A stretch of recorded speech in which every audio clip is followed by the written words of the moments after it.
Hello, everyone. Welcome to the Sleepless Cinematic Podcast, where we explore our shared love for watching and discussing movies recorded in the late after work hours, often in lieu of a good night's rest. I'm Emilio. I'm Madeline. And I'm Julian. The three of us are colleagues at a Midtown Manhattan music school. And yes, music is what brings us together, but movies are what keep us together talking at the end of the night.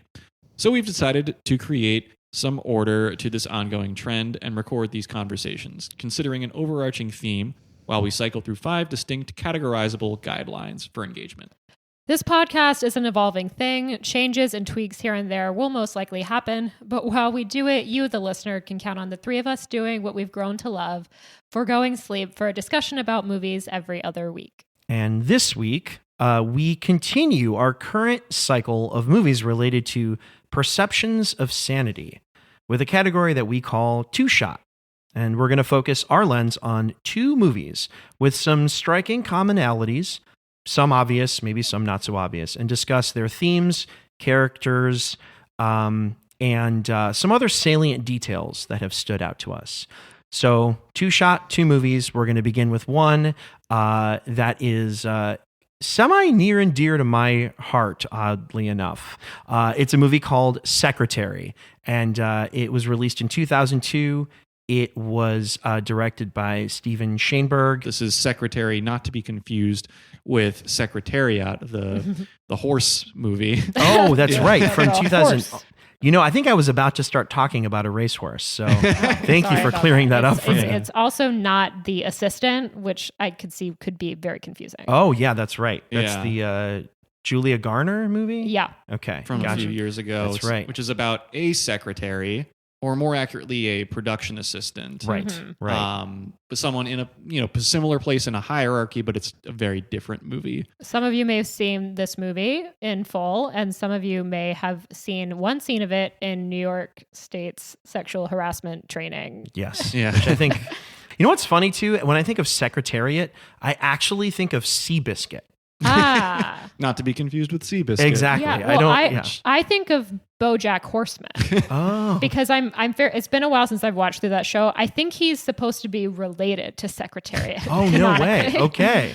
But are you guys hip to Craig Ferguson's show? The late night show? Or Not the late show? particularly. I know of it. So he had this running gag where he would bring out 2 people in like a horse costume, and he would call it Secretariat. And it was just like if there was a lull in the show, he would just be like, "Guys, Secretariat's here," and these 2 people would just come trotting out to like nondescript EDM music, and they would just start like fist pumping, and it would make this like dancing trot around the stage and then disappear. So that's the Secretariat that's near and dear to my heart, actually. And that does not happen in this movie, which is not Secretariat. That's correct. It's also, and just out of curiosity, are these like 2 people in a pantomime horse costume? They're actually in a costume with a horse head, and one of them... Yeah, so they share the costume. Exactly. So like one is the horse's ass. Exactly, 100%. It's a little bit of absurdity that I think works quite well, especially in the wee late night hours, which we are very familiar with. Well acquainted with. Exactly. And also not to be confused with a much more recent film called Sanctuary. Oh, yes. Which, it has a similar sounding title, but that is just the surface level of the connections between those 2 movies. Sanctuary is not the second movie we're fully discussing today, but it is a movie with a lot of common threads to Secretary. Yeah, so maybe someday we'll revisit Secretary and Sanctuary. Yeah. I think I'm going to take this opportunity to just really quickly say a couple things. So there's some pretty questionable behavior that takes place in both of the movies that we're talking about. And they are related to issues of consent and boundaries. And there's violence of both sexual and non-sexual nature against women. And, I think one of the things that is a little tricky, I think sometimes we all make individual determinations about how far I think we're willing to sort of accept things that we would not accept in real life when we see them on screen.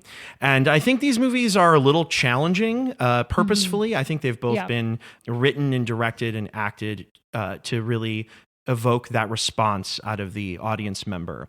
And so I think we're going to definitely speak from a level of framing the behavior in these films in terms of kind of accepting it as part of the stories that are being told on screen. Yeah, we're certainly not endorsing the behavior of these characters, but more taking the time to dive into them and sort of evaluate, like, what does this mean in the narrative of the film? Sure. We can make determinations about whether or not this is actually something that we like watching or that we would actually recommend to people.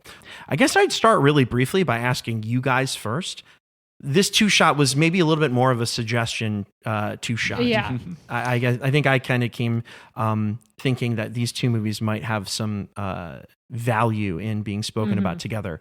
But what are your guys' individual relationships with this movie, if you had one before? Are we starting with just the first one? Yeah, let's start just with Secretary, and then we'll maybe talk about the other one later. Yeah, mine is 0. Like, I have to say that I don't even really think I knew about the existence of this movie. I think that perhaps you suggesting this was the first time I had even heard of it, which is not the case with our second movie. Gotcha. And yeah, for me, I didn't really have a relationship with this movie before us preparing for this conversation, but I knew of its existence. I knew it was like the breakout movie for Maggie Gyllenhaal, and that was about it. I guess that kind of brings me to my sort of story. I mentioned to you guys that, and I said at the very top of this, that this movie is semi near and dear to my heart. And that's because I've actually known about this movie for quite some time. This story does start at the independently owned video store that I worked at when I was in high school. I started working there in 2003, and we had a new arrivals wall. And I remember seeing the DVD and VHS box for this movie. And it has some very suggestive cover art. Right. And so it kind of stuck with me. And I remember looking at it. And at the time, I didn't really know who Maggie Gyllenhaal was. I didn't know James Spader. It's a very captivating image. Right. I think. Absolutely. Yes. And then about a year later, when I was still 16 or so, I saw Sex, Lies, and Videotape for the first time. I thought it was good, not great, but I kind of liked the performances. And one of the main actors in that film is James Spader. And so I was like, James Spader, where have I heard of this guy before? And that's when I remembered that he was in this movie, Secretary. And so I went back to Secretary and I started reading about this movie. And I was like, boy, this movie sounds kind of weird. And at the time, for whatever reason, I was just like, I'm going to give this a shot. So I went and I took it home after a night of working. It was nothing like what I thought it would be. And it was unlike anything I'd ever seen before. And honestly, at the time, in kind of a good way, because it kind of burrowed itself in my brain a little more. And so about a month later, I decided I was going to rewatch it one more time. And I was going to see if I could make better sense of my thoughts. And you know what? The second time I saw this movie, it totally clicked for me. And I think it was the first time that I could remember in a movie that I was seeing somebody on screen who was very clearly damaged and traumatized and was dealing with very serious issues, but was not portrayed as like a helpless victim, was not the villain of the movie. And that the movie was also like not trying to solve her issues. Like by the end of this movie, the main character, Lee, played by Maggie Gyllenhaal, for her, like rejoining society actually means leaning into some of this trauma, not running away from it or not pushing it down. And that, you know, that's how she understands how she can eventually find joy and ultimately connection. And I loved how the movie didn't punish her for it. Quite the opposite. Like, I think the movie sees her as very brave, much more brave than her counterpart, Edward Grey. And it's only through her that, you know, he starts to accept himself more too.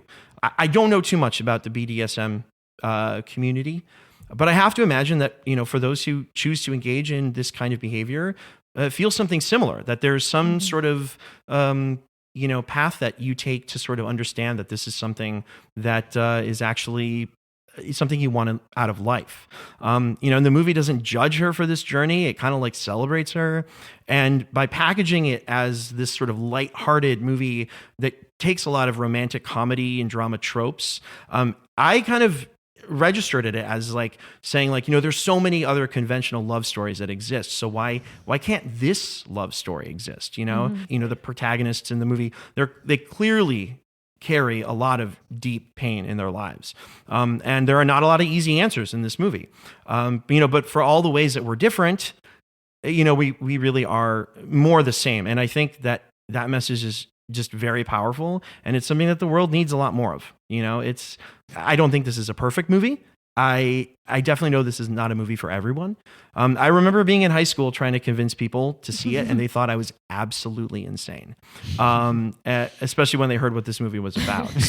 But I will say, I remember very clearly that after watching this movie, it made me a much more accepting person at the age of 16 to the kinds of ways that consenting people might show affection for one another. And not to judge people that may do things differently from me in general. And for me personally, it did the thing that great art does, which is that it gives you something unique and it opens your mind to a viewpoint that just wasn't there before. Wow. Yeah, I have to say that if anybody was not already motivated to watch this movie, I think like hearing you share this experience and like kind of not only gush about the movie, but like talk about the personal journey like that you went on as a teenager, I think that you definitely sold this movie to anybody that was maybe reluctant to watch it, to say at least give this a try. Yeah, at least try it. Mm-hmm. It is a difficult movie. Yeah. By any standard, it is a kind of a weird movie. Mm-hmm. And the other thing I'll freely admit is that, I don't have a history with self-harm. Mm-hmm. That's something that this movie gets into. Mm-hmm. I personally don't have, particular like predilections towards this kind of behavior. Mm-hmm. I don't. But I don't think you need to in order to enjoy this movie or to see the value in a movie like this, or kind of appreciate what it's going for, or feel for the characters, for the characters. Yeah. Exactly. Yeah. I mean, I'm of a similar camp in that like those are not aspects of my life or my personal history, but I still felt invested in the movie watching it. Yeah, totally. So what happens in this movie? I mean, I'm happy to kind of jump in a little bit. Maybe we just give a real quick synopsis, but I'll start it off by just saying that, the movie is centered around this main character. Her name is Lee. When we first meet her, when we very first meet her, we see her walking around an office space. That's kind of an unusual looking office space, but it's very clear that she is acting in a very affected manner. Mm-hmm. She's involved in some kind of behavior that we're going to eventually learn about more. But when we first meet her, she is leaving a mental institution. Mm-hmm. The doctors there have deemed her, ready to return to society and stuff. But she happens to return on the day that her sister is getting married. And through that, we kind of get to see that while the system has said that, she's quote unquote better, she's obviously still dealing with a lot of things. So yeah, we also learn a little bit about her home life and a little bit about perhaps what initially triggered her to begin these actions of self-harm. Totally. She has an alcoholic father who is drinking at the wedding, and she says something to him like, oh, well, I thought you quit. We see him in a fight with her mother where he hits her. So Totally. That domestic violence, I think, has also partially driven her to start self-harm, which she says she started in the 7th grade. Mm-hmm. And I don't know that her age is ever explicitly stated, but I think she's like early 20s. Yeah, I think that's what you can safely say that, she's not a teenager. She's probably just out of college age or so. Yeah. But that's how old Maggie Gyllenhaal was when the movie was made. So that was just, it seemed like the character was the exact same age that she would have been at that time.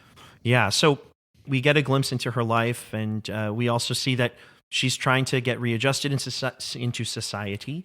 And so she applies for a job. She's skimming the classifieds. Yep. She's practicing her interview in the mirror. Absolutely. Which I've definitely done. Absolutely. Sure. And she goes to what has to be one of the most unprofessional job interviews ever. Absolutely. Yeah. And even before, so she interviews to be a secretary. And even before she steps in, you see the like secretary needed or wanted sign on the outside, which is not a temporary sign. It's like it's like carved into wood. Yes, exactly. And there's like a hook where you can take it down. But this should have been her first clue.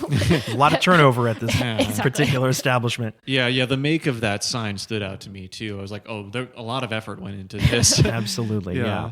Yeah. And so she gets hired and she starts her job, and He's a lawyer, so Yep. she's a secretary in a law office, and she's mostly doing transcriptions and answering phones and such. the lawyer's name is E. Edward Gray.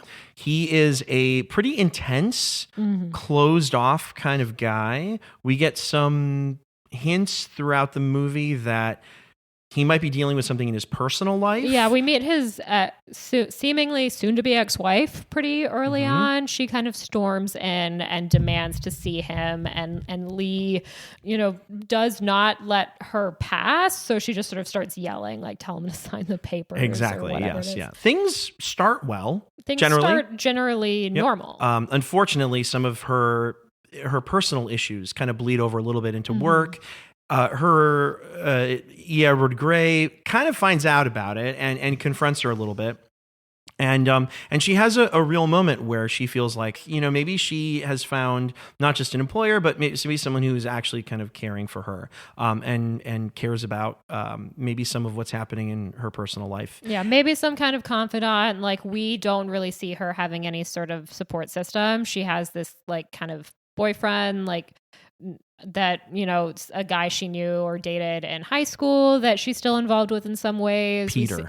Peter. We see them on this crazy date in a laundromat. I love that laundromat. It's It's so weird. So weird and so fun. It's like, it's a laundromat, but they have these tables set up where you can also have dinner here. Yeah. I'm like, do they have a kitchen at this laundromat? I'm not sure. I don't even actually remember what they were eating. I don't remember what they were but they had eating. like wine, or they had some kind of giant cocktail or something. Yeah, that and they there were- was definitely, I remember seeing a menu like on the table. So there's some sort of food. Gotcha. Never heard of that kind of establishment before. I mean, because it's actually a convenient thought, right? You go to do your laundry and you got to wait for the laundry to get done. Exactly. And so might It's as well- genuinely like a great business idea, and somebody should probably, open this business if it doesn't already exist. I hope so. I hope I hope someday before I die, I run into an establishment. Wash like and that. dine. Yeah, wash and dine. I love it.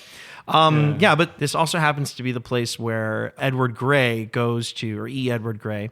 I guess I'm just going to call him Mr. Gray. Mr. from now. Gray. Mr. Gray. Yeah. But he goes there to get his dry cleaning done, and he sees that Lee is on a date with another guy, and it triggers something in him. And from that point on, their relationship takes a really strange turn. But this turn sort of unlocks something in Lee.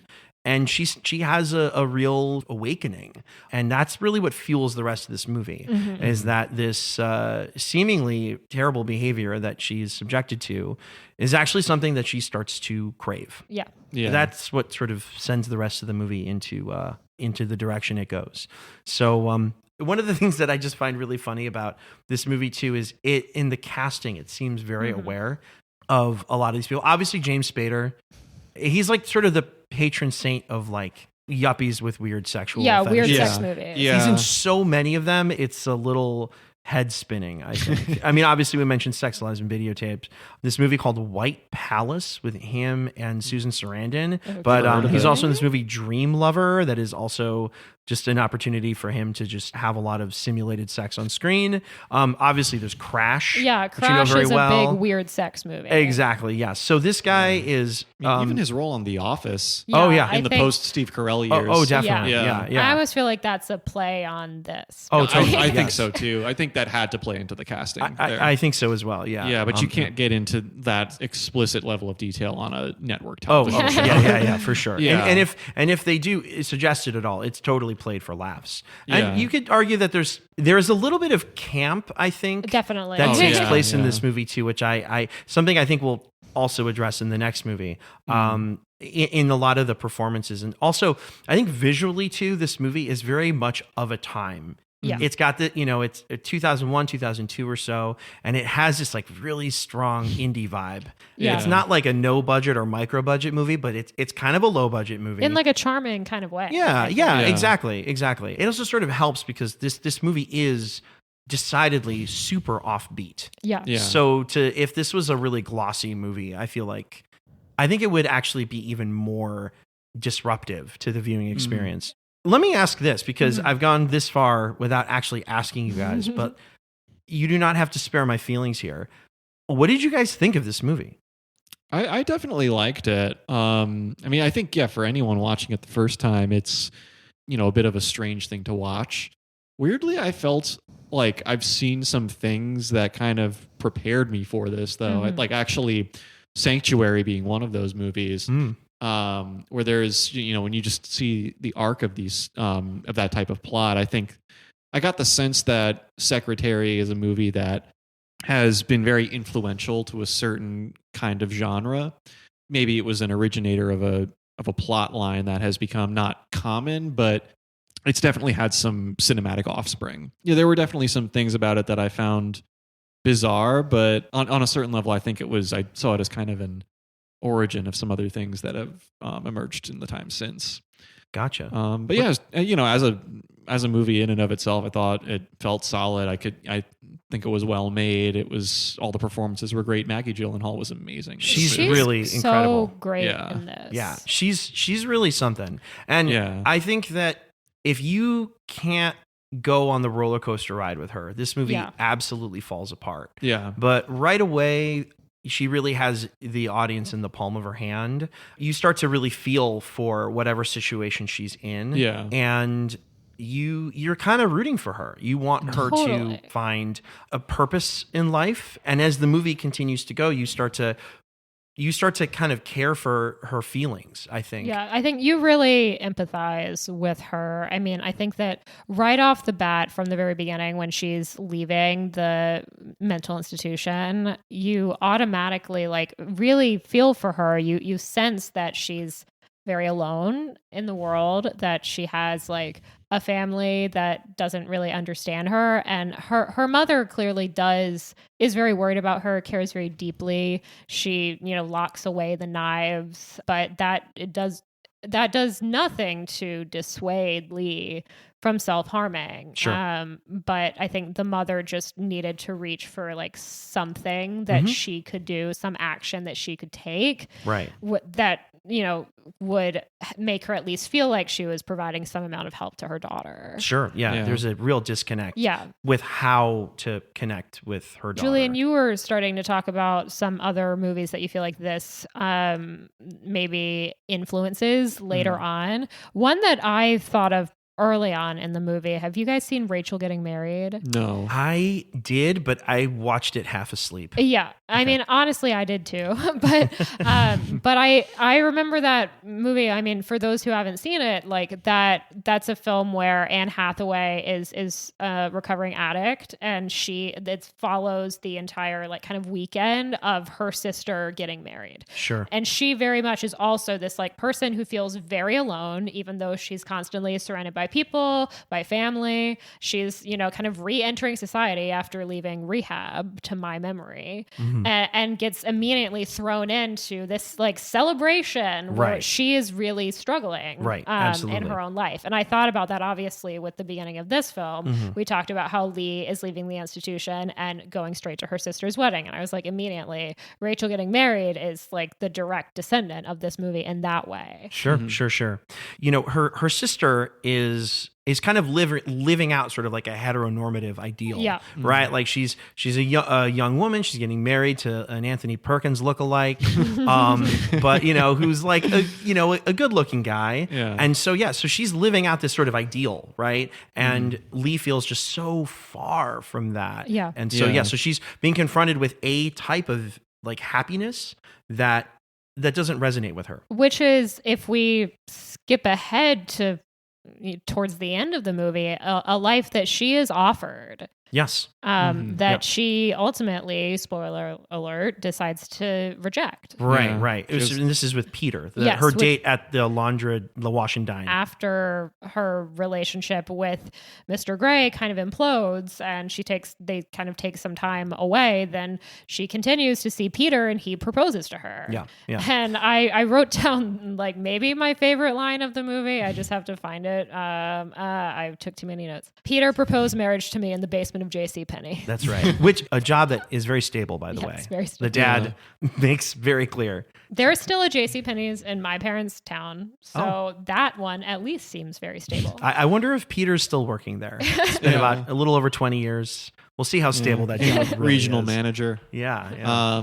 We got a bit sidetracked, but Madeline, did you like the movie? Yeah, I mean, I think this movie is very well done. I think Maggie Gyllenhaal is very captivating, and I think this is an interesting movie to dive into and to examine and to think about these relationships and these characters. And I think that something we might get into is that it is in some ways, you said it's campy, it's satirical in a lot of ways. Very satirical. And I think that as long as you kind of look at it from that lens, then I think it does really work. Yeah.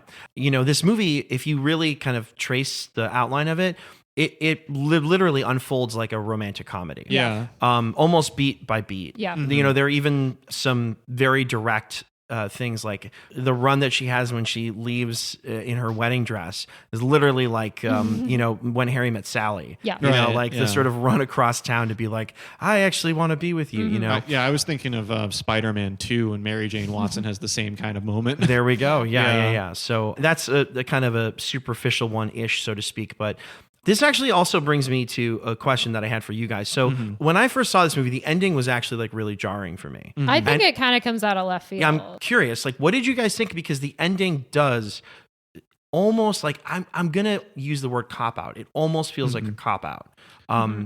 But maybe if you're thinking about it as a satire of romantic comedies, it kind of has to end this way. Yeah. So like Peter proposes to her, she says yes for some reason. And I think because, as you said before, like she has witnessed this heteronormative, very normie lifestyle. Sure. And like, do I want to accept that? She's kind of wrestling with that. Ultimately, she decides no. She runs to him, to Mr. Gray.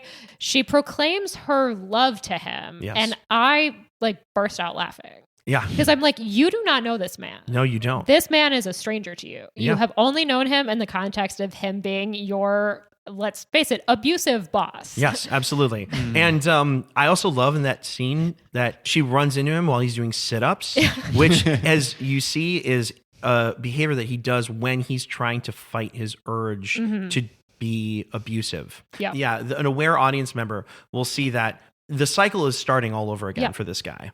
Yeah. I mean, there's an implication that he's done this before. We see him, he at one point takes her photo gets a Polaroid of her. We later see him burning this photo and others. Yeah. There's like 3 or 4 other ones in there. And we also know he's been married.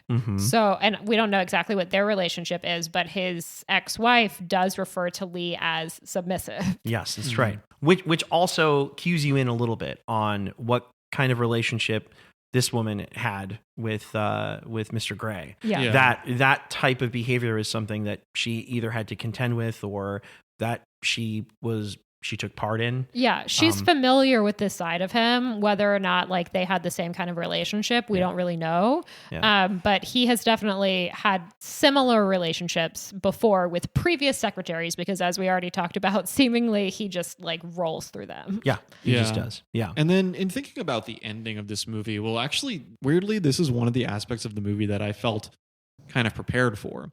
Not that I knew it was going to end this way, but when it happened, I was kind of like, I see what they're doing here. And actually, I mean, there's a number of movies you can connect it to that have that kind of tonally jarring ending. But there's one other movie that we've talked about in this cycle of episodes that has that, which is Safe. How so? And well, what it was, and maybe, you know, to some degree we talked about this at the time, but I remember in, you know, doing some research for the episode, in hearing Mark Maron's conversation with Todd Haynes, there was a point where Todd Haynes was saying that he for that and for some other projects, I believe that he, in drawing influence from the films of Douglas Sirk, noted how Douglas Sirk films kind of have, I think his term was the obligatory heterosexual ending. Oh, right. Where Yeah. Yeah. I'm following now. Yeah. Yeah. And in the case of Safe, I mean, the heterosexuality part of it doesn't apply as much, but there's just kind of this happy ending slapped onto the story, regardless of whether or not it fits. Mm-hmm. And I figured the ending of Safe, there's a lot to it, but I think that is one aspect of it that, in spite of all the tumult that's happened in it, that there is for the main character a sense of happiness and self-ownership. Mm-hmm. And I saw a similar thing going on with Secretary. Yeah.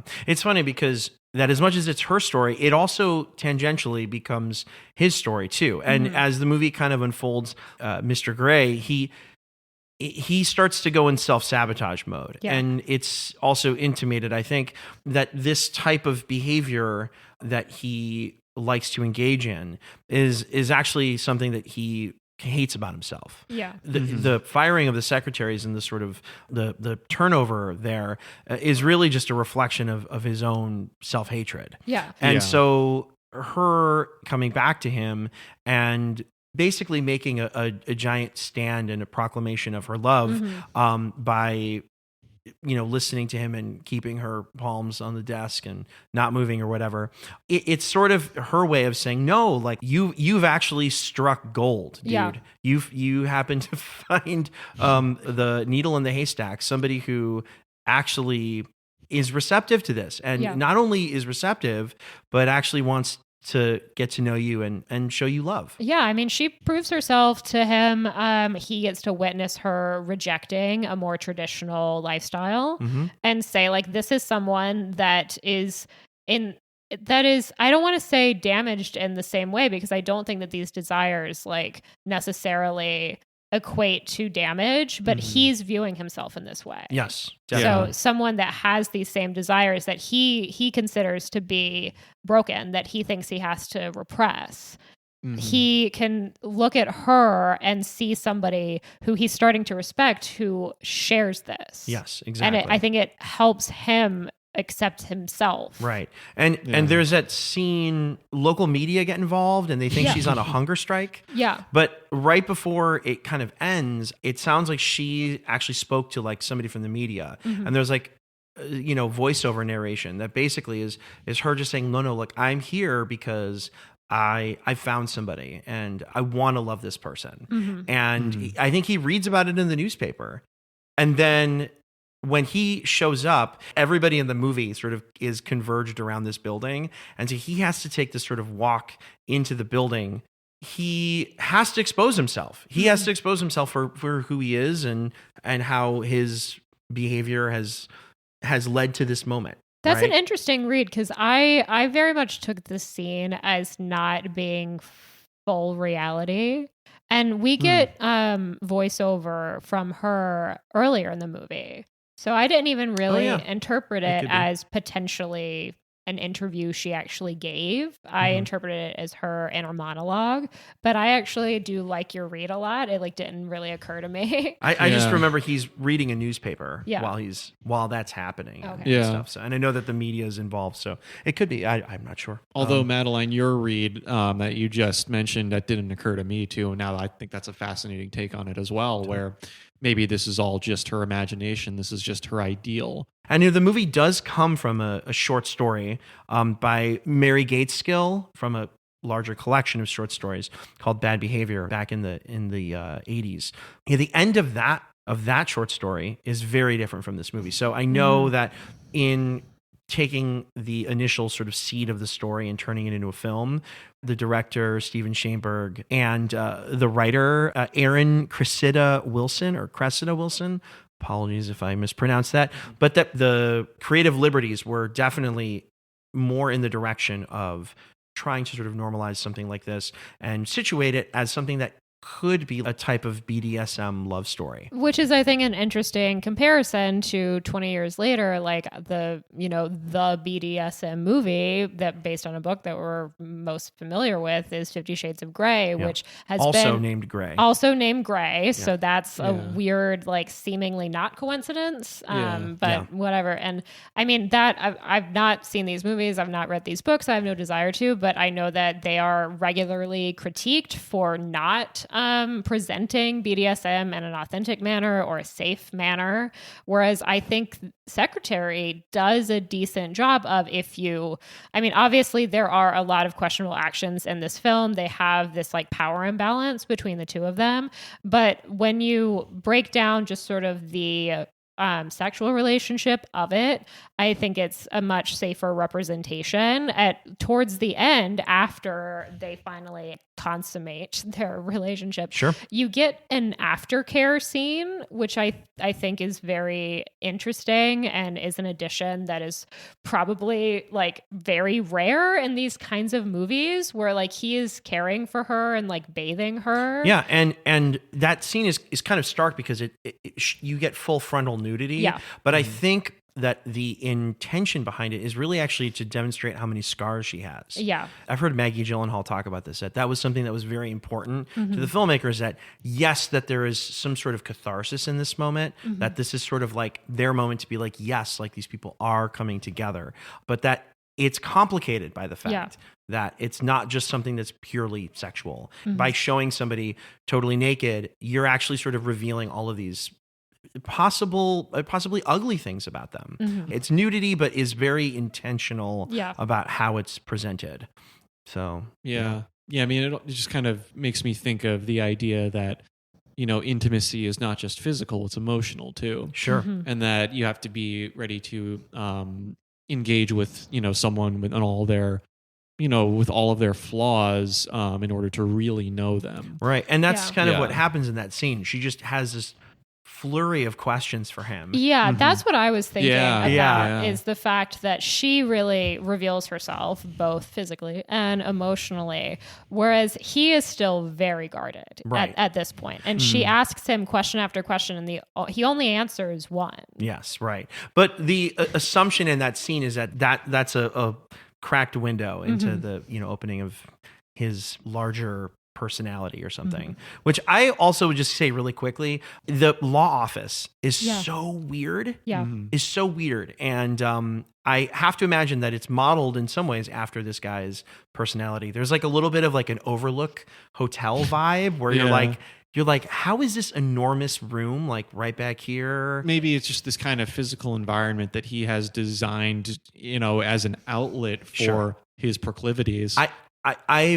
That's how I've come to interpret it as well. Yeah. But like I do get what you were saying about like the surrealness of entering that space for the first time. Like the movie I was thinking of there was Barton Fink. Yes, totally. Where it's like, the first time you enter that hotel, it just feels kind of like this is the world. Like, there was no door to enter it. He's just there. Right. Very much so. Yeah. And it's just, it was a set constructed for the film. And you can kind of tell that it just has the vibe, but in a good way, in a way that serves the reality of the film. Yeah, because there's a point when they're at their closest, while she's still working for him, where she starts doing her work in his office. And then at some point, as they're kind of drifting apart again and he's driving this wedge between them, he like tells her to go back out. So I think the like vastness and like weird floor plan of this office, like I think that it helps to underline the emotional space between them, also physically. Absolutely, yeah. Interesting movie. I mean, it definitely has this like spunky indie vibe to it. I again cannot stress enough how good Maggie Gyllenhaal is. Oh yeah, so great. Yeah, I think this was a breakout role for her too. Very much so. Yeah, and that I was actually in preparation, as I often do, I dug up the Mark Maron conversation with her. I mean, they don't talk so much about like the plot line of the movie as much as just that being the role where she really learned how to fully dive into a role as an actor. And that, the way that she summarizes it very briefly, I mean, it's quite simple. It's just that it's a love story about, two people who are in love in kind of a weird way. Yeah. Yeah. And like damaged people, but that are still very deserving, I guess, of love. Yeah. You could make an argument that it's harder to feel that way for Mr. Gray. Yeah. Because he certainly has left a trail of damage trying to figure himself out / not finding a more consensual way of trying to act in ways that he wants to be acting, right? And I think that's part of what makes this movie a little complicated. I think. It's complicated in a lot of ways. He is her boss. The first time he kind of initiates this activity, he doesn't ask for consent in any way. Yeah, I mean, she ends up enjoying this interaction, but it absolutely could have gone a different direction for him, and probably has. 99,000 out of I'd say like every other secretary he's tried this with, like this did not work. Absolutely, And then like even before it gets to any physical contact between the two people, like at that scene that precedes it where Lee is invited to his office, and he basically says to her that he asks her some very personal questions and basically says that you can be open about your problems with me. Like even that, I think under normal circumstances would be considered sexual harassment. Yeah, I mean, he asks her about her date with Peter. He asks her if they have sex, and she's kind of like giggling nervously through this. She laughs and says, "I don't know." Yeah. This was one of a few aspects of the portrayal of Lee that made me think a lot of Nina and Black Swan.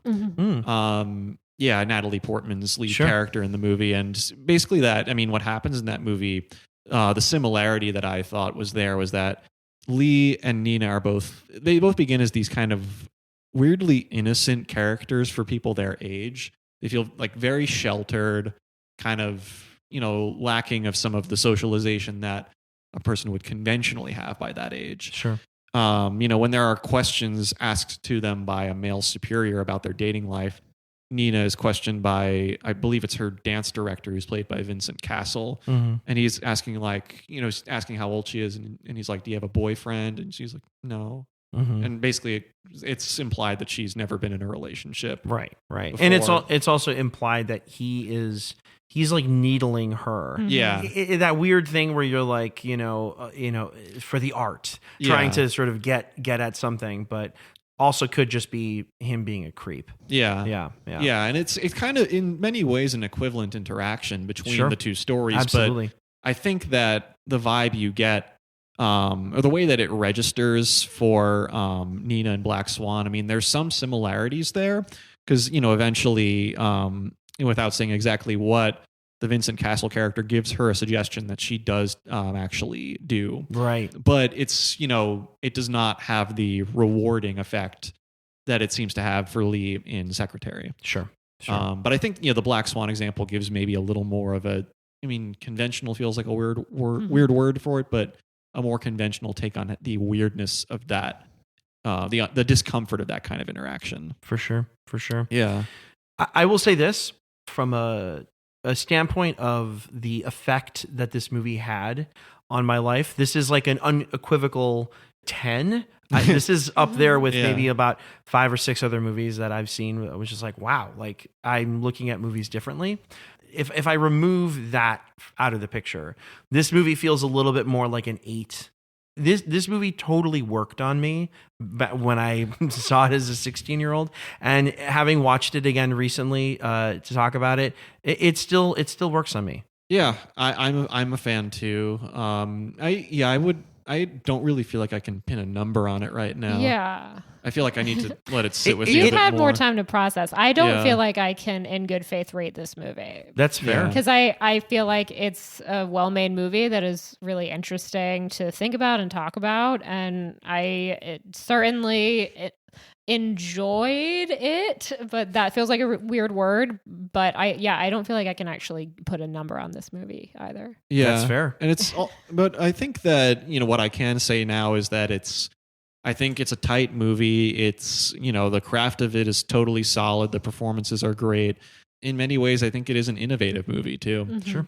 It's more than just something that's good. It's like it really did, I think, pave some new paths in the film world. Yeah. Like, I mean, there's so many good things to say about this Maggie Gyllenhaal performance in it, but I think it's just saying so much that not only that it's like this, or not a debut role, but a breakout role that's very, where gives her a ton of screen time, but also that, that this is the content that someone would have with a breakout role. I mean, the fact that she could take that on and embrace it the way she does, I think is really impressive. And I've seen a moderate amount of things that have her since then.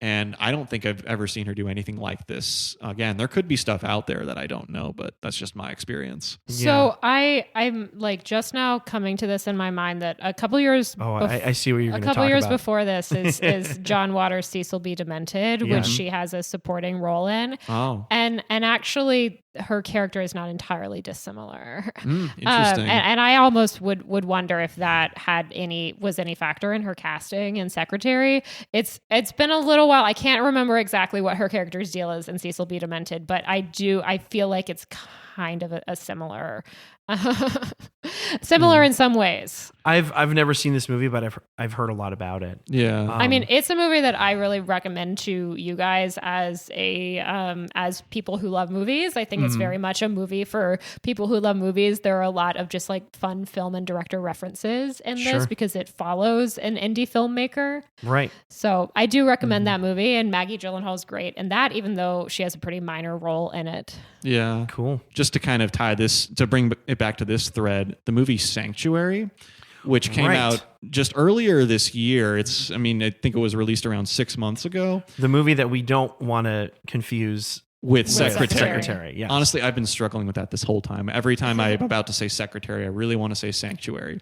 But that movie, but apart from just the title, as I said before, it's really relevant to bring up because it also really is set mainly around just these two characters who have a BDSM relationship too. Oh. In the way that relationship plays out in that movie, there's some food for thought in comparison to Secretary.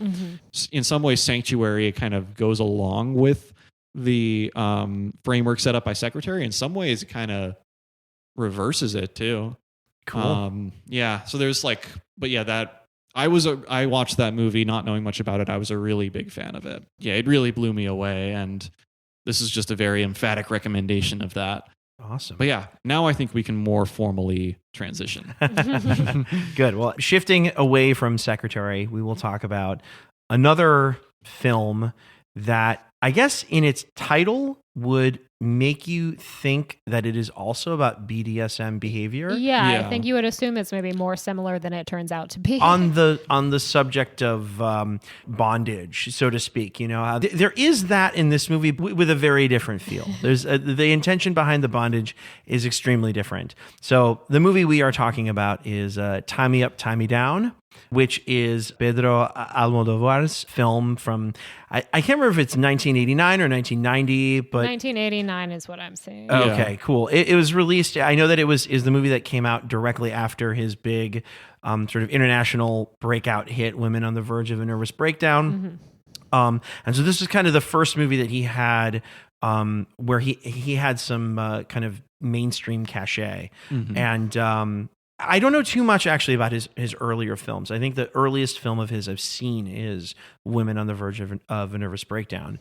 But I've heard a lot about his previous films. He's got a bunch of them actually. He was very prolific. Do you guys know who Greg Araki is? Yes. He sort of like sounds a little bit to me like he was like a Greg Araki in Spain. He liked making a lot of movies that had sort of almost like a troupe feel of people who were kind of on the fringe of society, you know? And so a lot of his movies are about a number of people that you wouldn't normally see in a mainstream film. And so when he did release Women on the Verge of a Nervous Breakdown, he had this sort of mainstream hit that was way more of like a kind of a screwball farce. There was a certain segment of people that I think that really appreciated his down and dirty, grittier movies that were like, dude, are you going soft? Yeah.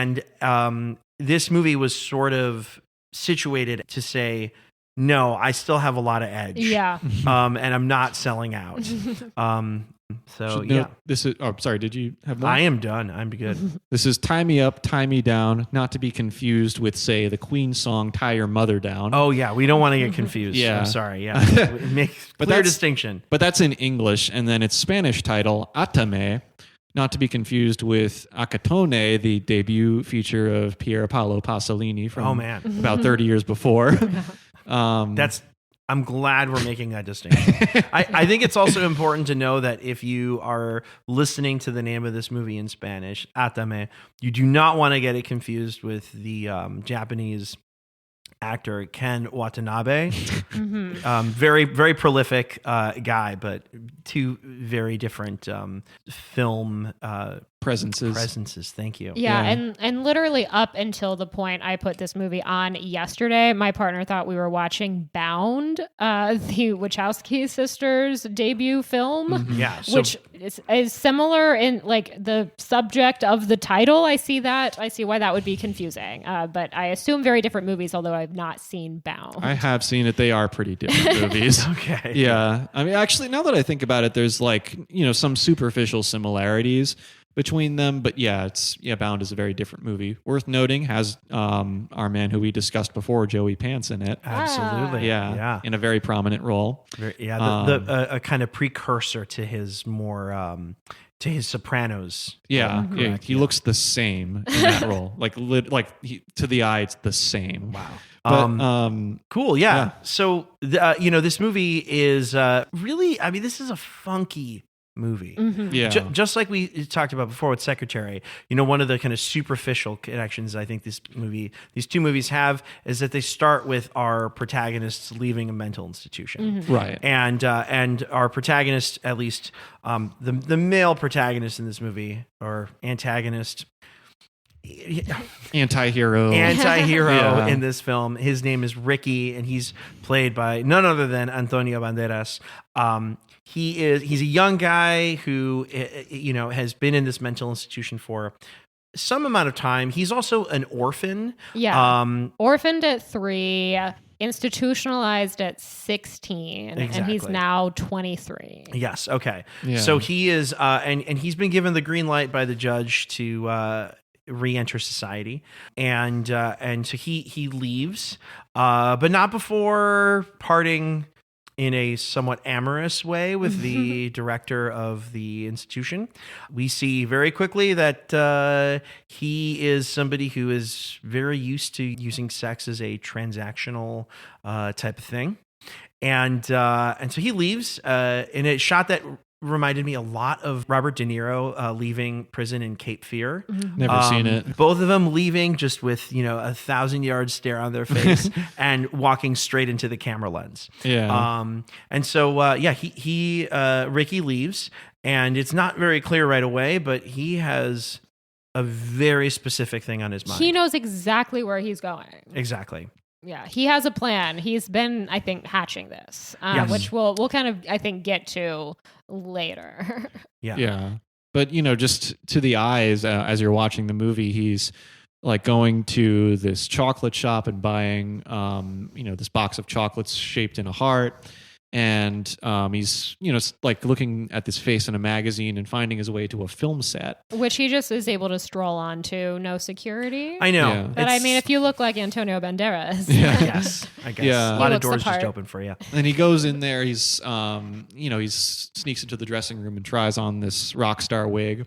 Worth saying maybe, it's like that's a wig for him. That's kind of like my normal hair. Oh, that's right. Yeah. Yeah. For those who have not seen a picture of you. Yeah. And I mean, Madeline, you're along those lines too. Sure. I mean, Yeah. right now I've got it pinned up. But yes, Yeah. I think you and I could both, thrash our heads around the way that he does in the mirror. Yes. Totally. Yeah. And he's trying this on, and, it's still not totally clear what his aim is.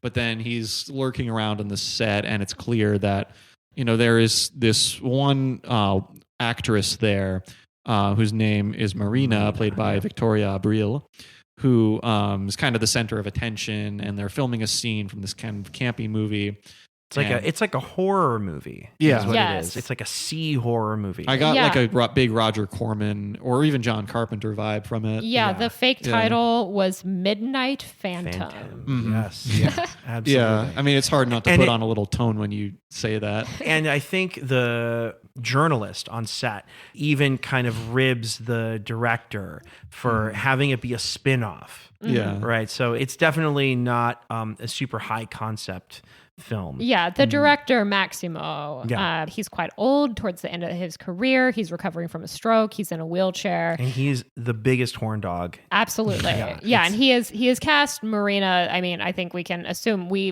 find out that she has been an adult film actress.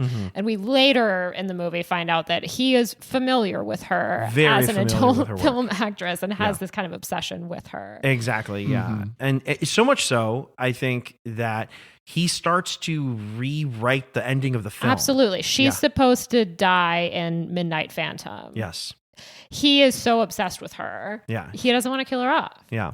And there's somebody else who's obsessed with her. Who's lurking around? It is Ricky, Yeah. and you don't know it right away, but the two of them have actually met before. Yeah. But he follows her from the studio back to the apartment that she's staying in. In scrounging around the dressing room, he's able to abscond several things: Walkman, bunch of cash. Fake mustache. Yeah, fake mustache. That's right. which he does employ quite a bit later. But yeah, and he also is able to take her keys, and so he essentially breaks into her apartment rather forcibly. It's probably the most unsettling scene in the movie. It's also, I Yeah. think, the most violent towards her Yes. that he is. Absolutely, yeah. And so he goes in, and when both of them are able to calm down or have a moment where they can just both speak, he says he is there because he wants nothing more than to marry her and to have her kids and to be and to start a family with her. Yeah. And that he was going to do it by any means necessary. Yeah, he's in love with her because they've met and hooked up before. She has no memory of this. Later in the film, she finally is like, "Oh yes," there's a certain catalyst to that. But at this point, she has no memory of him. He on the set had tried to initiate a conversation with her, and she brushed him off. And he like tries to peacock for her by like doing a little headstand. Yeah, I like peacock. That's a really funny expression. Yeah. And she still just sort of like grins and leaves. Yeah. So this I guess was his only move. Yeah. I mean, he is a person with extreme arrested development. Yeah. You do learn in that scene, or earlier in the scene, that Marina grew up in the circus. Yeah. So there is maybe, whether he knows it or not, maybe there's something about the physical feat that allows her to chuckle from a place of nostalgia. I mean, I watched this movie for the first time in Yeah. preparation for this. And when he first did that, I thought that it was going to end up going to like they were in the circus together. That like he was in the circus with her. Gotcha.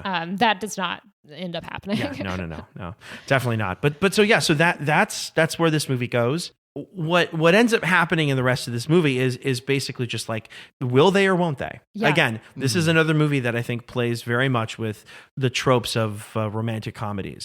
Almodovar was really interested in how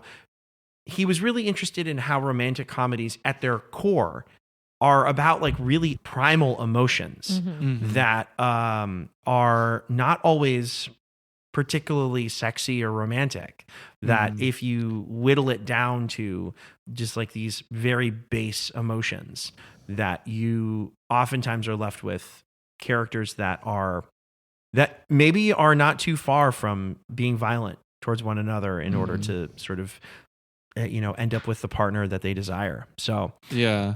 Viewing it from that from Ricky's perspective, this is a very simple sort of story. That there is just kind of he's going through these extraordinary means to create what he believes is an ordinary life. right. I do Yeah. think that he, at times when she resists him, he approaches it as like, what are you doing? Like Yeah. he seems almost confused by the fact that she does not remember him or immediately fall madly in love with her kidnapper. Right. Yeah. Tie Me Up, Tie Me Down is on the Criterion channel for people who have it. And along with it, there's some good bonus material on the streaming service where, it's just these retrospective conversations. One point that I remember, and, I'm paraphrasing here, but there was in the more recent retrospective that Almodovar was taking a moment to say, I am not in a place as a director to judge my characters.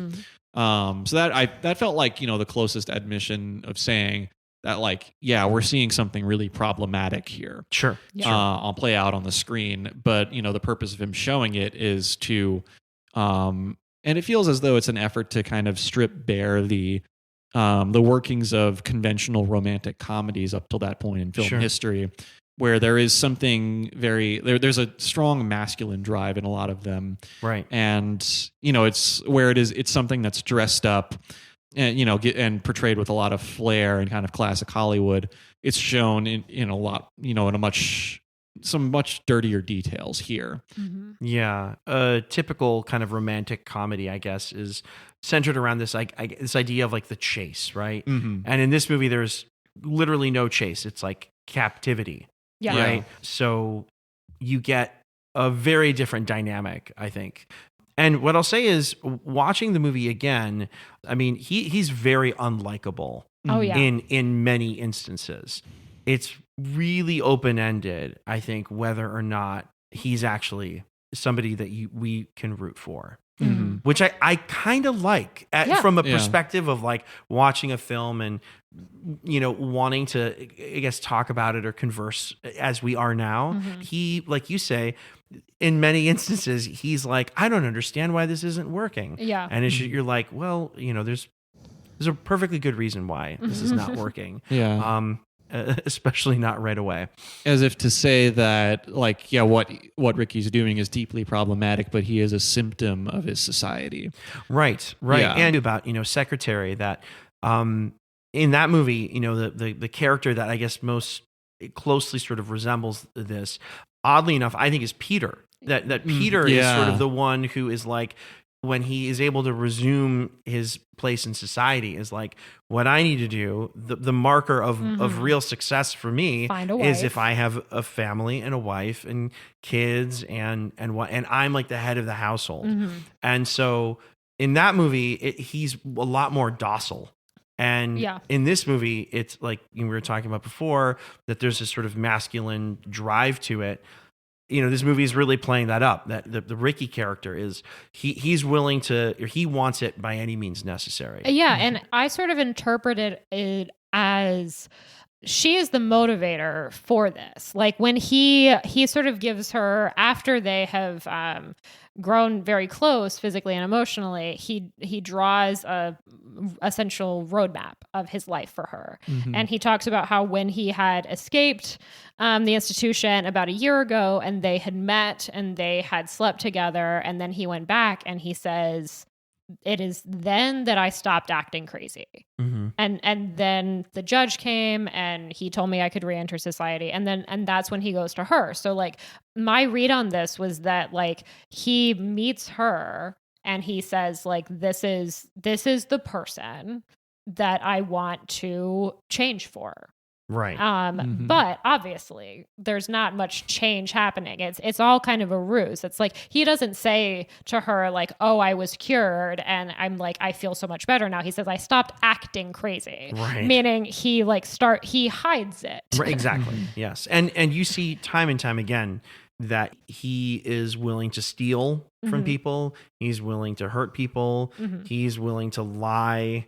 I mean, he's kind of a piece of shit. Oh yeah, no, he's not a good person. Yeah, he is not. And then much of the plot of this movie, like throughout much of it from this, after this point of him entering Marina's home, he has literally tied her up to a bed and he's holding her and down. Yes, yeah. I mean, it's worth noting that's just the English title, that in Spanish, atame, it just means tie me up. Which, or just tie me, right, Emilio? Yeah, Yeah. Yes, to say tie me up, tie me down is a little more pointedly trying to talk about a relationship. Yeah. When you say tie me down, right? That's like a way to describe, like ball and chain or whatever. Yeah. It's sort of an equivalent expression. And atame is just like bind or like have me bound, basically. Yeah, I think that just makes the title so brilliant, and that like it works on these multiple levels. Totally. Because like my read on it was that like English is weird, and that like tie me up and tie me down in some ways mean the same thing, but in some ways, as you say, like can have very different connotations. Sure. Yeah, it's an interesting way to think of it. And then, the reception of this movie in the English-speaking world, particularly in the United States, we'll definitely get into because there's a whole story there too. Yeah. I mean, one of the things that I think is really fascinating is that this movie was a massive hit in Spain. Yeah. It was, I think, the highest earning or highest grossing movie of that year. Yeah, in Spain. Yeah, which is, again, I think just really interesting reflection on how in the United States, there was I think a pretty strong move to try to censor it, and then in Europe, it's it's the biggest hit of the year. And also, just as a side note, there's part of my brain that really wants to categorize this English title as like the title of a funk song. Oh, sure. Yeah. Just the duality of up and down in it. Yeah. Like I just like, it's in the exclamation points. It feels like the title of a Parliament Funkadelic I was just album. going to say, it's like P-Funk or something. Yeah. George Clinton. This just makes me think there was maybe around 10 years ago, like one of the great Onion stories that I've ever seen was they had, at some point when like the U.S. Congress was going through a period of deadlock, around the debt ceiling or whatever, they just released this story that said National Funk Congress deadlocked in debate over whether to get up or get down. Oh, you know what? I think I remember that. Yeah. That's really good. And the Onion's funny generally, but that's an all-timer. The Onion is pretty incredible. I totally agree. So I couldn't, special stuff. I couldn't forget that in seeing this title of this movie. No, that's really great. I'm with you on that. I mean, what was I going to say? I'm definitely going to cut this. Did it have to do with the title? No, it didn't have to do with the title. There's a line, I can't remember exactly when it happens, but Marina's sister, Lola, who's sort of like a production assistant / like assistant to the director, Maximo. And the two of them are there, Lola, Maximo, and then I think another editor or something. And they're watching the movie and they say, this is turning more into a love story than a horror film. And I can't remember if it's Maximo or Lola says, sometimes you can't tell the difference.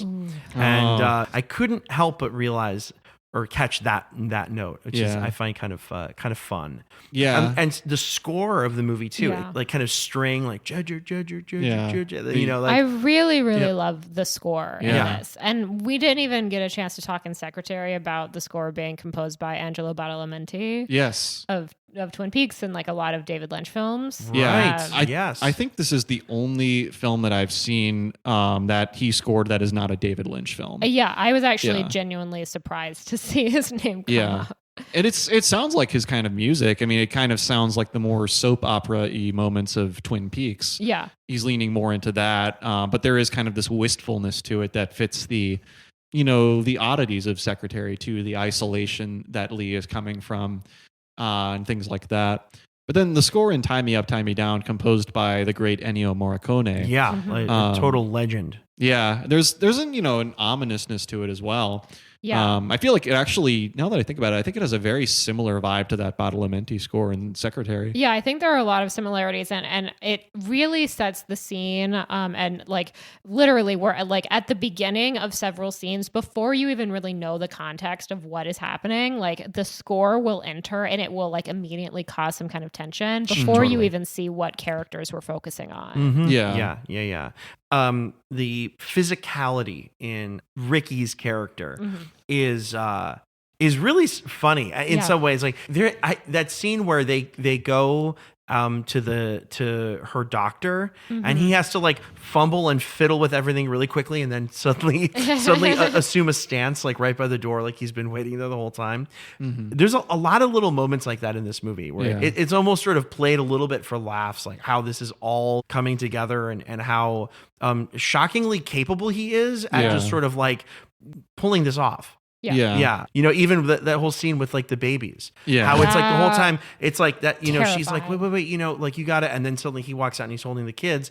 In his mind, he's like, oh, look, I can be such a great dad. Yeah. But to her, she's like, you might hurt these kids. And it's like, it Totally. plays out like really perfectly It's for so him. that's such an interesting scene because they're at the doctor's office, or they're at the doctor's home. Yeah. And her children start crying and he goes. I mean, I think the doctor is like, I'll go, and he's like, no, I'll go. And I, as a viewer, am like, absolutely no, like, do not let him near your children. Yeah. And in this like brief moment that he's away, Marina tries to like, you have to call the cops, and the doctor's just like, what are you talking about? Yeah, You said something about cops? Yeah. Well, and it's one of the things that made me think about these two movies together, which is that like Marina's character is really damaged herself. She's had drug issues. She's had alcohol issues. She's like a porn star, basically. And this is in no way, I'm not saying this is a reflection at all of anybody's character or whatnot. But, you know, there's a way that she is looked at in society, and there's a way that even the doctor in that scene is like, she's got this super long leash on her where it's like she's completely disconnected. Yeah. Her radar is not up at all. Yeah. She's like, oh, you've had drug issues. Oh, here you are with this other guy. Have you guys been fighting? Oh, you know, just lovers quarrel or whatever. Yeah, like, I even think the doctor says something like, oh, I like your boyfriend. Exactly. Yeah. Even after she makes the assumption that, no, she thinks that she hit him. Yeah. Yeah. Unfortunately, where she's at in life right now, she doesn't have a lot of goodwill coming her way. Like even her sister Lola, who is seemingly like the only person that knows that something might be wrong, Right. just in that like she hasn't heard from her. And I mean, nobody's heard from her in several days, but Lola, I think, takes this as like something is wrong. But Right. the messages that she leaves for Marina are like, you know, whatever mess you've gotten yourself into this time, like you can rely on me. So it's like, well, at least she has Lola as a support system, but it doesn't even occur to Lola that something bad could have happened that was not Marina's fault. Exactly. Yeah. Yeah. She's like, I don't know if you fell off the wagon or if you need to be like, If you need to go cold turkey, like I'll Exactly. help you through that. And it's like, well, yes, there is a real possibility that she could relapse and like revisit drugs, but also this is not actually what has happened. Like she's actually in like real danger.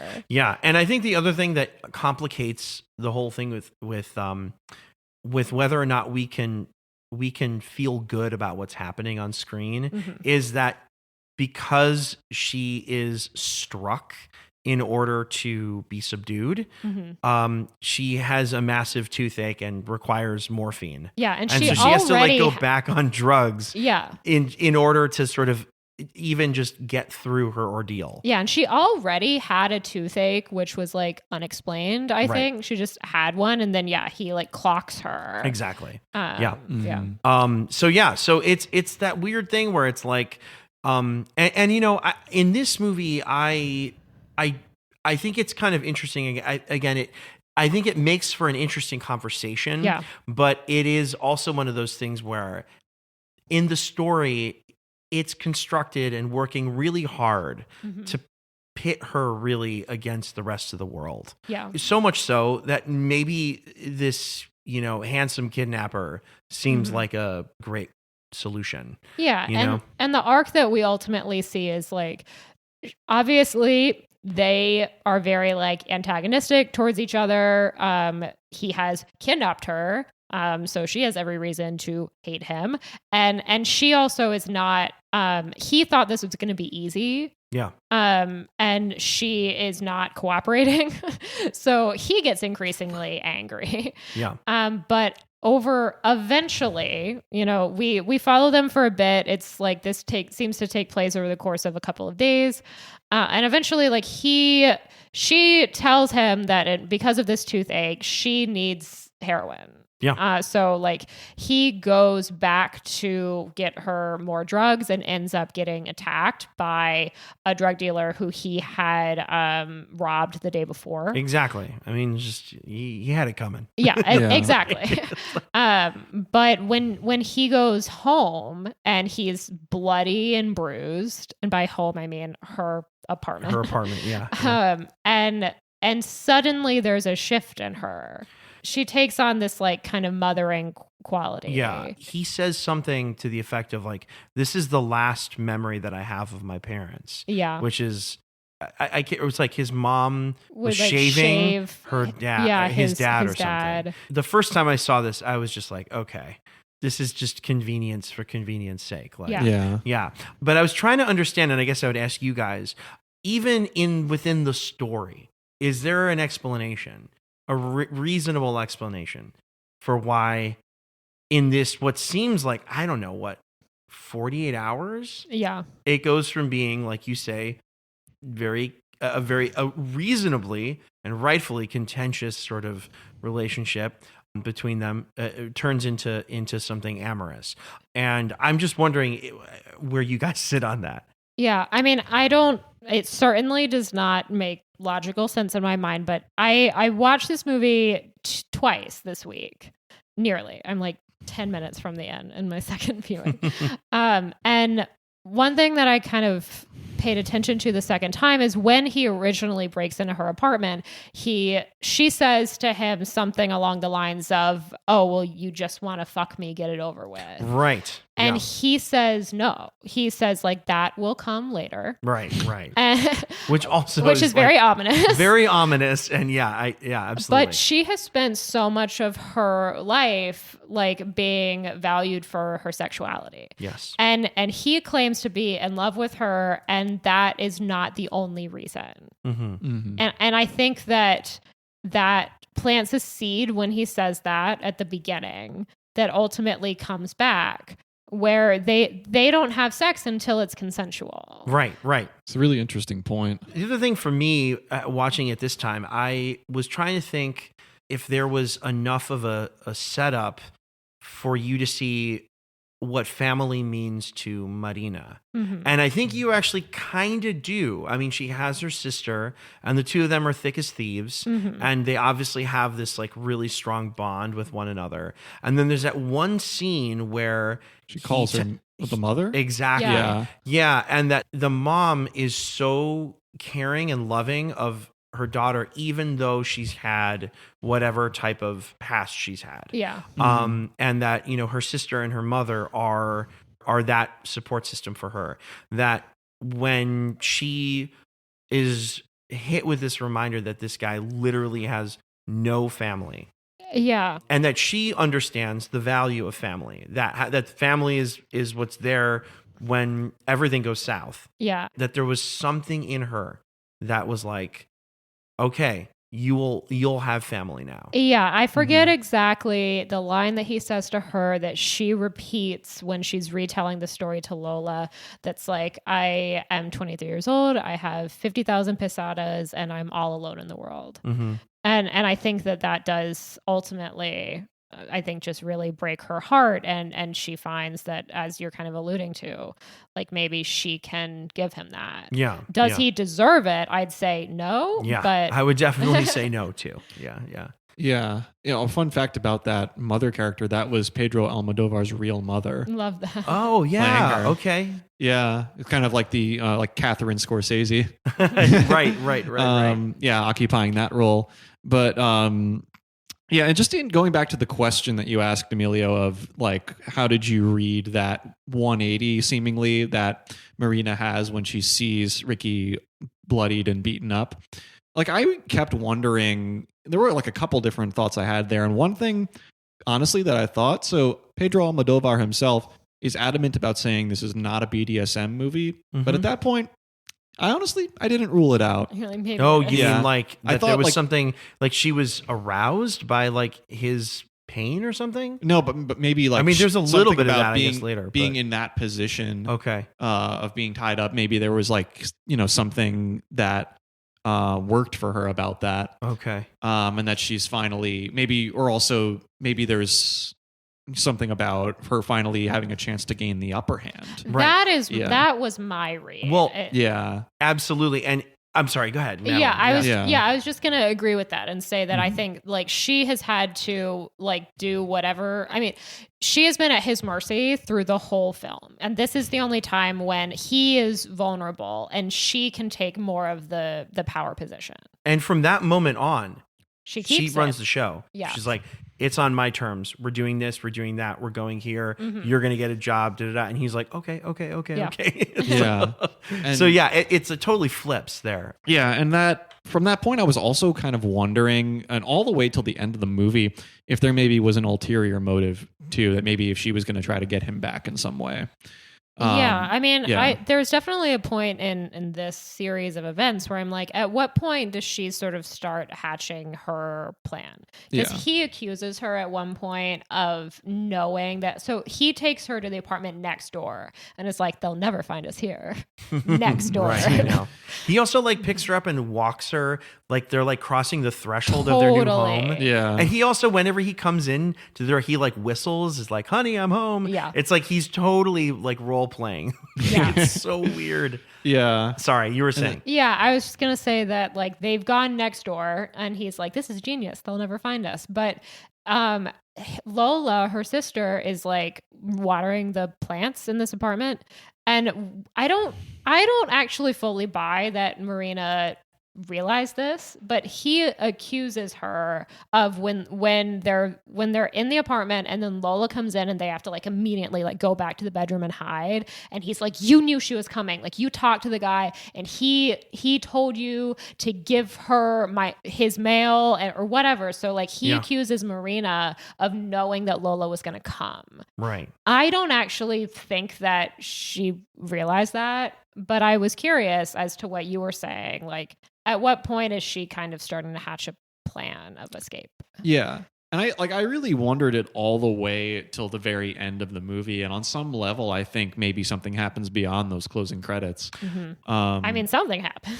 Something happens. Yeah. I love the end of this movie. Yeah. It always leaves me with the exact feeling that you get at the end of The Graduate, which is like, oh, we get this big happy ending. But if you actually look at her face, it's like very unclear whether she actually feels okay with this or not. Yeah. That's actually one of the reasons why I kind of dig this movie. Yeah. I think it recontextualizes so much about what happens in the film before. She is very clearly still processing what in God's name she has signed up for. Because, I mean, just to back up slightly, she, when they're still in the apartment, she escapes. Lola comes in while Ricky is out trying to steal a car for them to make their getaway. Lola comes in, she finds Marina, they escape. And then Marina chooses to go back to him. She meets him in his hometown, which is where they were going to go once he stole the car or whatever. They were going to go to his hometown, which he hasn't been to since he was 3 years old. And so she decides to go there and meet him, and they reunite. Yeah. And it's like, why? Yeah. And it's just, I think, as much of a shift of just as much of a 180 as in Secretary. Yeah, I was just gonna say, very similar. You're like, it's got to have the happy ending. Exactly, and where in that movie, Lee is suddenly like, I'm in love with you, and then in this movie, Marina is suddenly, I'm in love with you. Why? Exactly. And I had to wonder, like, if beyond that driving into the distance that the movie ends with, if like, I mean, because Lola seemed so sure of herself in that final scene that I had to wonder, is she like scheming somehow too? As she like called the police, is there going to be a blockade that stops them at some point and arrests Ricky? But we never find out. But she at one point earlier in the film, when no one's heard from Marina and she finally shares that with somebody, I think it's Maximo's wife, and they're like, well, why didn't you call the cops? And Lola says, like, we don't do that. I forget exactly what the wording is, but she's like, we don't rock with cops. Yeah, they also intimate that their dad was a criminal of some kind, and that he was not in their lives the way that most dads are, I guess. Yeah. And maybe that has something to do with it. Maybe, there was some aversion to the police because of that. And she has repeatedly, like Lola, when we talked earlier about her calls and messages to Marina, she's saying like, whatever you've done, like you can rely on me. I've got your back. So I actually didn't read it as like Lola has any sort of scheme necessarily. I think she is like, I'm sure she's she's very reluctant to trust this relationship. Marina tells her, like, I'm in love with him. And she's like, with your kidnapper? Yeah. She's like, you've done some crazy stuff, but girl, this is the craziest. Yeah, absolutely. Yeah. But I do think that ultimately, like, she loves her sister unconditionally and wants to be, you can, I think, disagree with your loved one's decisions while also knowing that you need to be there as their support system. Right. Because what Marina absolutely does not need is for Lola to say, you're crazy. Right. I want nothing to do with this. Mm-hmm. And then for Marina to run off with Ricky and Ricky to put her in some kind of danger and Marina not have Lola The there. support. Yeah. Yeah. You're at. Yeah. Yeah. No lies detected there. But then, like, you know, towards the end of the movie, I mean, it's not lost on Marina what she's been through, that when Lola first finds her in her apartment, that she explains that she was kidnapped. Yeah. So, I mean, you know, it's not like she's brainwashed about that. She knows what happened to her. And then, you know, in the very last scene, Lola is kind of questioning Ricky in this way where that conveys dually that, you know, she's going to allow him to stick around, but she's kind of watching him too. Exactly. She's Yeah. like, you're going to get a job, right? Yeah. Yeah. You better be useful around here. Yeah. But he has all these skills. Yeah. Locksmith, handyman. Yeah. And then it gets into this kind of obligatory happy ending that feels very much like both a send up and a tribute to the genre of romantic comedy that it's riffing on. And another movie that loomed very large in my mind watching both of these films we've chosen to talk about was Blue Velvet. I mean, it may be a little more prominently during Tie Me Up, Tie Me Down because of the element of voyeurism and the way that Ricky breaks into the apartment of this woman he's desiring. And like the apartment break-in, it's a very clear parallel between this film and David Lynch's Blue Velvet. But it's not just that too. I mean, there's quite a few differences as well, but notably, Blue Velvet is another movie that, for all of the strange, scary things that happen in it, it does just have this kind of weirdly wrapped happy up ending. really neatly kind of ending. Yeah, which I think, you know, is a totally intentional device, similarly to the endings of both Secretary and Tie Me Up, Tie Me Down. Yeah. That there is commentary on, like you say, the genre by just being like, here we go. Something nice and neat and just with a bow on it. Yeah. You know, I think one of the two things that I feel like sort of connects these movies as well is these people that have very specific desires and sort of ways that they want to show love. And we were talking about perceptions of sanity. Yeah. You know, that these people who very clearly are, you know, maybe not the most conventionally sort of sane when it comes to giving and receiving love, or choosing how they want to give and receive love, that they're going to reward them by putting a partner that just happens to have the perfect combination of characteristics and personalities in front of them so that they can become whole. I find that to be really interesting. Yeah. You've sprung your trap on the exact right person. Yeah. It feels a little like Secretary has a little more of a bent of validation when it comes to the main character it portrays and, you know, the kind of love that she's after.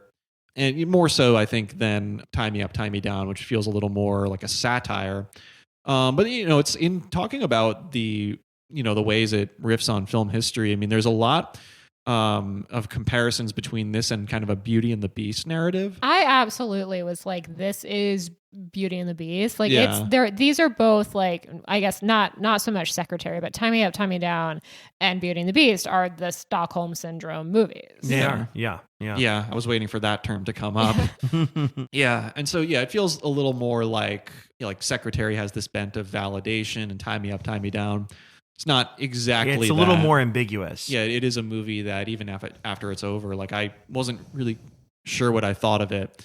Not in terms of quality. I mean, I thought it was a very well made movie, but I think in terms of interpretation, definitely was not sure what exactly it all meant when it was over. Sure. I'm more sure now that we've discussed it, but yeah, it was definitely. I wasn't totally sure what I had just watched after it was done. Yeah. Yeah. Yeah. Often I think that's a sign that you've just watched something that really is unique. Yeah, and challenging your And, yeah, perceptions exactly. of like, Yeah. you know, what a movie should be or could be and whatnot. So, Mm-hmm. yeah. Any Yeah. last thoughts on this movie? I feel like we've done a pretty good job covering yeah. it. Yeah, I think we've covered pretty much everything. I mean, I just really like Almodovar's like his general sense of style. Like he's spoken a little bit about like growing up just in the world of Technicolor and like not really having any interest in like making dull movies and Sure, like yeah. wanting to, as you talked about earlier, like focus on these characters who are kind of on the fringes of society. He himself is like an openly gay man born in like post-war Spain. Mm-hmm. So I think that he tackles subjects that a lot of people at that time were very wary of. Absolutely. Yeah. Yeah. In a really beautiful way, I think, both emotionally and just visually. Yeah. And I like, with my experience with Almodovar, like I had seen a few of his things before this, but they were all his most recent works, Sure. namely Pain and Glory, Parallel Mothers, and then his most recent short film, Strange Way of Life. And I mean, you can certainly see a unified style amongst those three. And there's definitely things about Tie Me Up, Tie Me Down where I still see the common threads. You know, whether it be in like his visual sense or in, you know, the like some of the characters he chooses. You know, there's like themes of addiction and Family. heritage, and, you know, a little bit of meta commentary on film as well. Absolutely. Yeah. And yeah, particularly with Pain and Glory, some very common threads there, and with Parallel Mothers, honestly.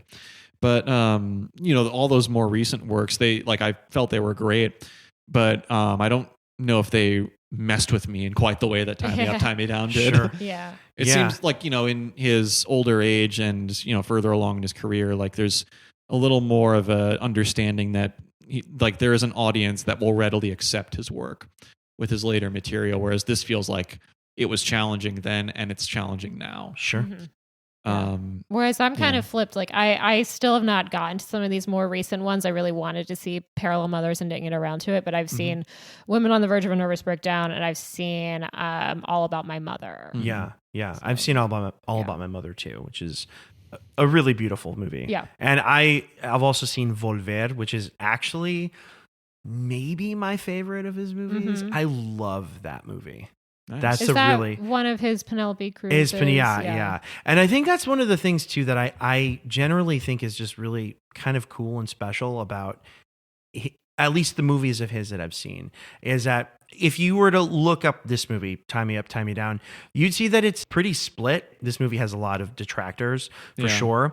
And I think a lot of the kind of critical community would sort of slot this in as like second tier of his films. But it's a really rich movie. And full of ideas. And yes, it's very complicated, and maybe it's not everybody's cup of tea, but like it's a really fascinating film when you start to break it down. So, I mean, even I think the movies that are maybe not considered to be his creme de la creme, I think are really interesting, engaging things to watch. So, yeah. You know, for what my opinion is worth, I think it is his creme de la creme. Like I thought it was, you know, just as good as any of the other things I've seen, although quite a bit more challenging. Sure. But I think, you know, just in finishing up our discussion on this movie, we'd be remiss if we didn't say a little bit about the controversy of its release in the US, where this is one of the movies that contributed to the beginning of the NC-17 rating. Right. And it was going to be rated X in the US, which was typically associated with pornography, because of the single take sex scene that occurs in it between Marina and Ricky. Because of that, and also because of a masturbation scene that happens earlier in the movie. And, you know, if you look at all of the material, the retrospective material on Criterion Channel, you know, at separate points in time, Almodovar, Antonio Banderas, and several others maintained their opinion that they thought that was kind of ridiculous. Yeah.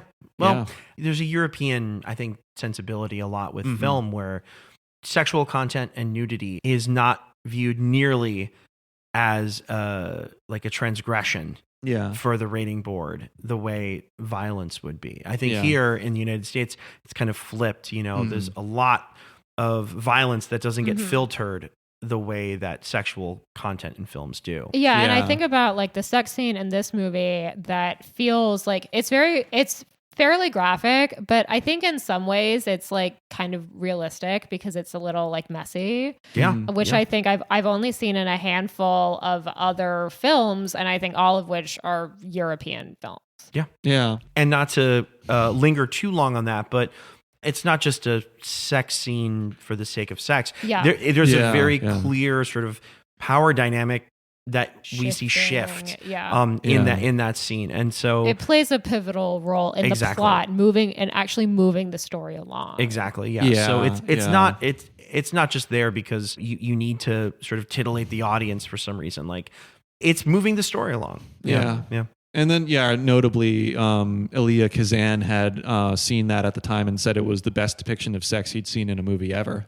Yeah. Quite high praise. I guess, yeah. Yeah. But, on that topic and of topic of ratings controversy, I mean, it continues to this day. There was a movie released earlier in 2023 called Passages, which is directed by Ira Sachs. It's set in Paris and has an international cast of stars.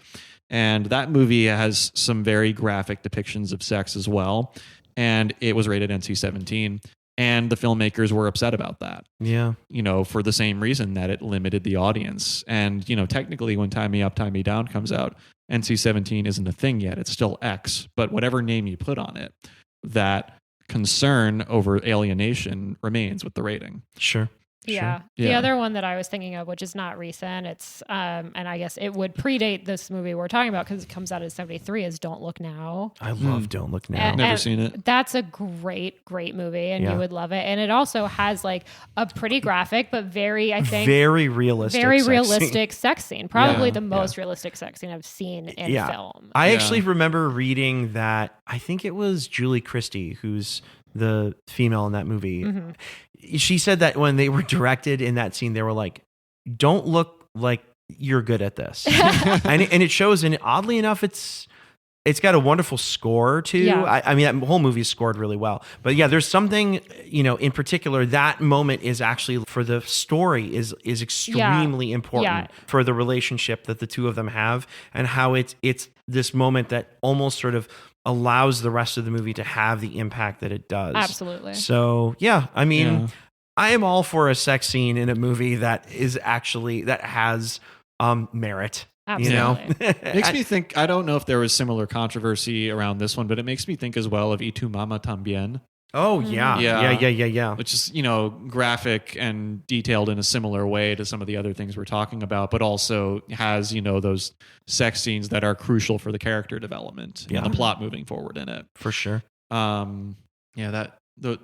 That may have been all the thoughts that I had on I that. think it's about time. I to think wrap it's about this one time up. we wrap We've been this up, chatting too. for a long time. It's been about These 2 movies hours and were 15 so fun. Yeah. Do we want to very quickly do Unlikely Shared Universe? I do not have one for these movies. You know what? I can briefly do. Please, one or two. you Go go for ahead. it. Go for it. Yeah. Going back to Secretary for a moment, this one will read as pretty obvious, but maybe this relationship that we see come to be with Lee and Mr. Gray, E. Edward Gray, maybe it doesn't work out all that well, and maybe Lee finds out something incriminating about him, or for one reason or another, they break up. Mr. Gray, decides to change his name, move to Scranton, Pennsylvania, and apply for a vacant regional manager position at a local paper company. This movie was filmed in California, after all. Yeah. So Yeah. So yes. maybe that happens. A vacancy, once occupied by a man named Michael Scott. yeah, yeah.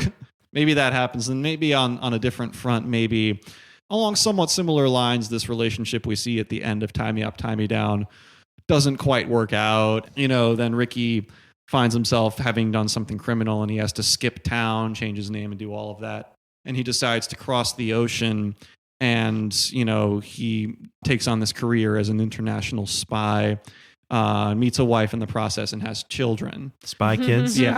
That's what I was thinking too. Yeah, Yeah. absolutely. Yeah. I mean, the Yeah. spy angle is a good one for changing the name. Yeah. Yes, for for sure. sure. The most Yeah. plausible of all these scenarios. Finally that we've makes said. sense. Yeah. It's such a strange thing to think about for Antonio Banderas, because that's how I first found out about him, from Spy Yeah, Kids. I mean, because I was like 10 or Yeah. like when the first one came out. Mine, and I will ride to the day for this movie. is the Mask of Zorro. Oh, yeah. I love the Mask of Zorro. That's like one of my all-time favorite popcorn blockbuster movies. Yeah. It's got an amazing Anthony Hopkins performance too. I've He's seen so good parts in that of movie. it. Oh, dude, that movie Yeah. rips. I love the Mask of Zorro.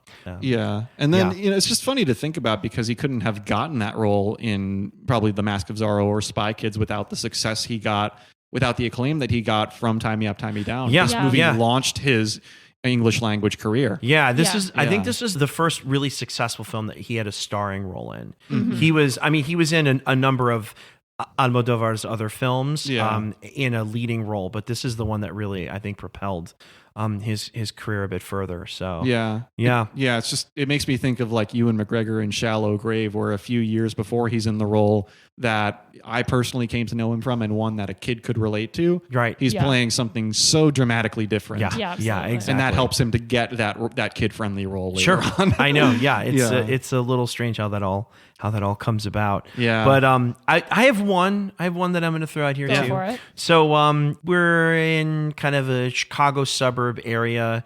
There's this young guy. His name's Steph McKee. He comes from a really rich family, and he was kind of into this girl Andy, who ends up kind of rejecting him and ends up actually going with his buddy, and this really hurts him in a big way because he doesn't just get rejected, but he also, because he's such a jerk, he ends up, also losing his friend. And, he's from this really rich family. And so he's got all these great connections. So he gets a chance to, go to a good college and get a law degree. And in the process, probably wants to just, maybe because he has this rich family, disassociate a little bit, maybe change his name a little bit. But, decides to settle on E. Edward Gray, has a little bit of fun with those two first letter initials and, becomes a lawyer, but who is also, I think, predatory towards younger girls who are perhaps from the other side of the tracks. Yeah. This is Pretty in Pink you're thinking Yes, of. this is Pretty in Pink, yes. Yeah. I already alluded to Cecil B. Demented, so I'm not going to do too much of a setup, but I will say that I had to look it up because I was like, I do remember her character, Maggie Gyllenhaal's character, Raven, in that film. I mean, essentially, it's like a ragtag group of runaways, more or less. Right. So I think it's entirely plausible that these are the same character because she literally says in Cecil B. Demented, pain is pleasure, slavery is freedom, suicide for Satan. Oh my gosh. So you get that. And I do imagine that her parents, after hearing something like this and the actions that she and her crew take in that film, would probably try to commit her to a mental I was going to institution. say, and the criminal activity that she engages with, Yes. she might have struck some sort of deal, that, She was very she'd have a young. lightened, lessened sentence. Yeah. But would have to maybe go in some witness protection program or, change her identity. And Yeah. guys, thank you for indulging me a little bit. Great selection. Cool. Yes, absolutely. Now, next time we meet, I'm actually super excited I'm for the so next excited. one. And speaking of Cecil B. Demented, Yes. Exactly. Although not quite, but yes. Yeah, Yes. yeah. We're going to be shifting our attention a little bit. This would be a close-up episode, but but we're going to be focusing on somebody who I am not very familiar with at this Same. point. But who I love. Who you love, and who is that? We're going to be focusing and doing a close-up on Divine. Yeah. So Cecil B. Demented, we talked a little bit about, directed by John Waters. This is after Divine's passing, but Divine is the lead of many early John Waters films and some films outside of his filmography. And I'm really excited for you guys to finally experience some John Waters and some Divine films. I think many of Divine's characters fit right into our perceptions of sanity. Wonderful. yeah. I'm stoked because I have not really gone down the John Waters rabbit hole, and same for me. by the next time we get on mics, I will at least have seen probably 4 or 5 of his movies.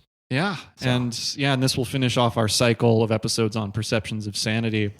And I can't think of a better way to do it.